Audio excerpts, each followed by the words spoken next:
Mariana is with us in Santa Clarita, California. Hi, Mariana. How are you?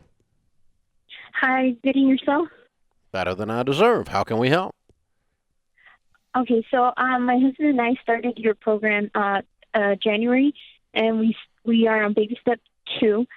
We started off with 86,000 in debt, and we're down to 24,000. My question is, we did have a broken lease, so we moved out of our apartment in March when the quarantine started, and they shut down the office and everything. So what we did is we turned in the keys. We did a written note, signed off on it, and then I emailed them and also kept trying to call until I finally got a hold of them. And they said they would get back to me with the closing statement, that they were processing everything. And so I finally got the closing statement. They gave it to me last week, and they said we were still living there up until October. So they're charging us all those months. And if we don't pay within 30 days, they'll send it to collection. So my question is, do we wait until we're done with baby step 2 and 3 and then attack that? Because we wouldn't have the full amount for within 30 days, honestly. Okay, so was the lease up and you gave them 30 days notice, or you just walked out on the lease and sent them an email? Well, we did give them a notice. I know, but did your lease allow for that? Were you on a month-to-month rental? If you have a 12-month lease and you just walk out in the middle of it, you can't cancel that with an email. Yeah, that's what they were saying. That's right. Obviously, it's a broken lease. So that's why, I mean, I know we did screw ourselves over because we were trying to, as much as we were trying to have a broken lease fee and that month, and we wanted to pay that, but now they're charging us everything, which I know they have the right to. So the lease, wait a minute, the lease has a fee written into it that you can pay and break the lease in the written lease? Yes. How much is that fee? Yes, it was 1 month fee, $1,700. Okay, and you have copies of the emails that you sent them? Yes. Then you're not paying through October. Because you let them know that you were breaking the lease and paying the lease cancellation fee, correct? Yes. Okay, that's all you pay then. So they're trying to charge you from March to October? Mm-hmm. But you were gone. You were gone. You were out of the property. Yes. You have any proof? You have any proof of that?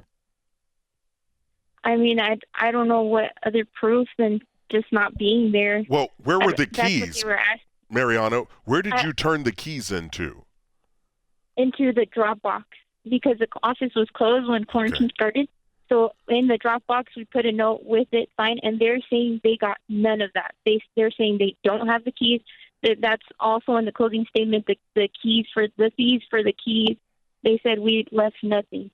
Okay, and so the difference here is $10,000, right? Mm-hmm. Yeah, you need a lawyer. Yes, sir. Okay. Because it sounds like these people shut down and were not doing business, and you half-butt handled this. So part of you brought this onto yourself, but it sounds like you have a valid case for you have canceled the lease. You can prove the lease was canceled. You've got the problem was that they weren't working, and so they didn't even come check the Dropbox. And when they did, whoever checked it didn't have two brain cells to rub together and didn't catalog the keys. So, because I believe you that you dropped them. Yeah, and Mariana, the other thing is if you canceled your utilities, you may be able to use that for proof you moved out. That is true, and the new principal address that you established as your primary. Yeah, but that's true. Yeah. But the big thing is the cancellation email taking advantage of the lease cancellation clause for $1,700. That should be the beginning and the end of this. Yeah. Regardless of the keys. And you were out of the property, and so how the heck they know if you're out of the property? They were closed. They weren't even open. Yeah, they weren't doing anything. So 8 months. Yeah, you need a lawyer. You do. Because you're not going to pay. Otherwise, you're going to pay $10,000. So you're going to pay a lawyer $500 to $1,000 to work this out, or you're going to end up paying this $10,000 that you legitimately don't owe. It sounds like. With what you've explained here. Gather up all your stuff, Mariana, all the emails, all the copies of everything, and get that to an attorney so you can sit down and start to sift through this for you. Yeah, but here's the lesson, folks. and over 30 years of doing this, and you doing coaching and counseling too, when you do not bring to closure in writing the end of any kind of an agreement and keep records of it, it comes back to bite you in the butt. Yeah. You can't just drive up with a car and drop it off at the dealership. No. You can't just move out and go, well, I don't want to pay anymore.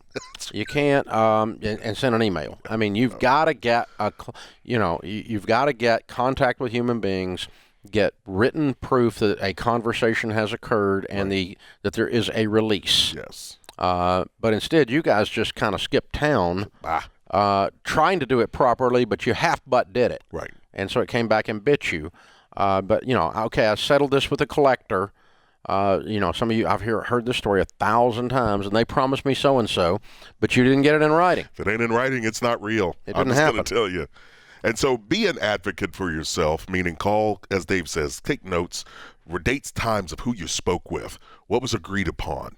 That way you've got a clear kind of communication log. And get it in writing. Yeah. Every very bit of much that. so. You were not out of this lease from a practical standpoint until you got a response from them saying you're out of the lease. You've activated the cancellation clause. You're paying the 1-month fee to do that, and therefore your fees are this. And until you get that back from somebody, you're going to have trouble in the future. That's exactly right. And Dave, them ghosting you is an indication you're going to have trouble. I coached a client that took a car back to the car lot, left the keys in it, and just left it. 2 weeks later, the dealership. Full of gas. Yeah, it really was, and they expected that to be the end of it. It wasn't. No, right. It's just the beginning. So whatever you do, you've got to get closure on these things because it comes back to bite you, folks. Yeah. Something as simple as cutting off your cable. Something as simple as changing cell phone providers. Right. Something as simple as settling an old medical bill. Get the piece of paper in writing and keep a hard copy file on it. Email is great, but usually a hard copy. Hit print, throw it in the file, and keep it for a while because these people have screwed up memories.